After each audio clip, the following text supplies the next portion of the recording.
안녕하세요. 여러분과 함께 깊이 파고드는 시간입니다. 오늘은 마태복음 하루 10분, 벌써 24번째 시간이네요. 네, 시간이 정말 빠르죠. 오늘 저희가 살펴볼 내용은 어미광 목사님의 글을 바탕으로 했는데요.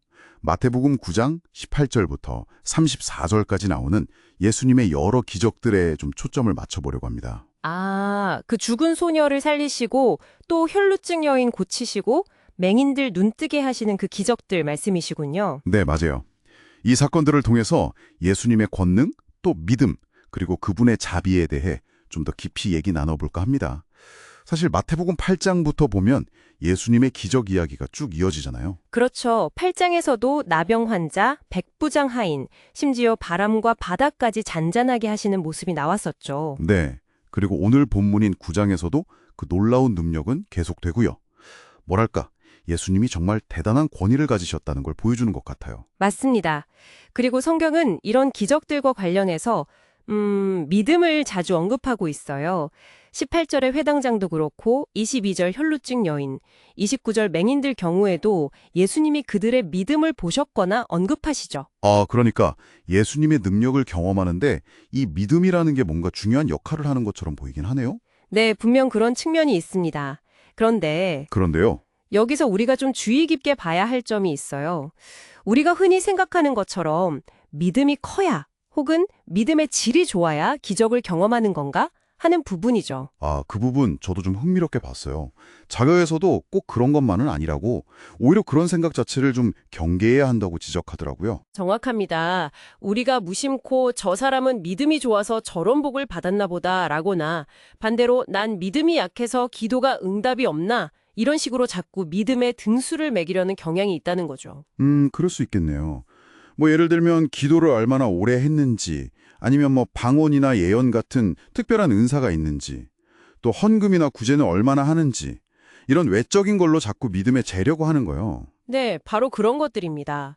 하지만 오늘 본문에 나오는 사람들이 과연 우리가 생각하는 그런 기준에서 믿음이 특출나게 훌륭한 사람들이었을까요? 글쎄요.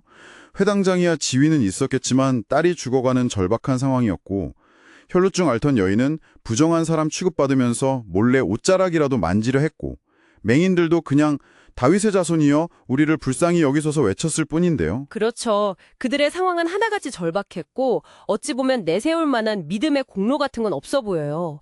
자료에서도 지적하듯이 핵심은 그들이 가진 믿음의 질이 대단해서가 아니라 자신의 한계와 절망 속에서 전적으로 예수님의 자비에 매달렸다는 데 있습니다. 자비에 매달렸다. 그게 중요하군요. 자신의 어떤 조건이나 노력이 아니라 오직 예수님의 긍휼, 그분의 도우심만이 유일한 기름을 알았다는 거네요. 네, 이것이 바로 성경에서 말하는 가난한 마음, 즉 심령이 가난한 상태와 연결될 수 있습니다.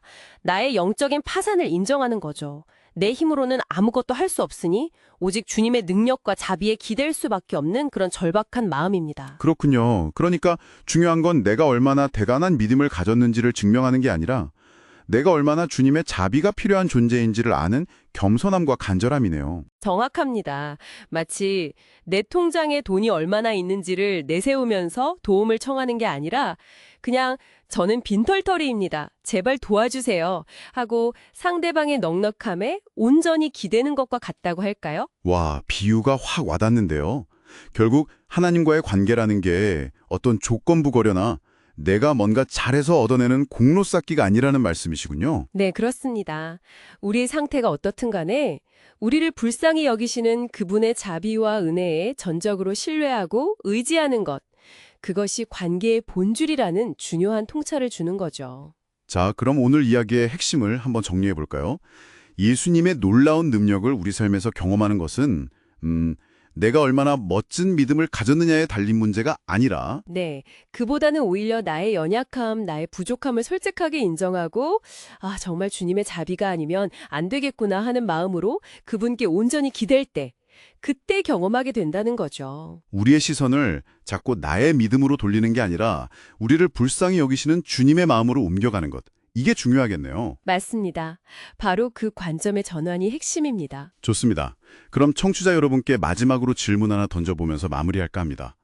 오늘 하루 어쩌면 남은 한 주 동안 내 믿음이 이 정도는 돼야지 하고 스스로를 다그치거나 증명하려 하기보다 그냥 솔직하게 주님, 저에게는 주님의 자비가 필요합니다. 라고 구하는데 좀 더 집중해 본다면 어떨까요? 여러분의 관점과 하루가 어떻게 달라질 수 있을지 한번 생각해 보시면 좋겠습니다. 네, 아주 좋은 질문입니다. 그럼 여러분 모두 주님의 그 넉넉하신 자비 안에서 예상치 못한 기쁨과 웃음이 가득한 하루 보내시길 바랍니다. 저희는 여기서 인사드릴게요. 네, 다음에 또 뵙겠습니다.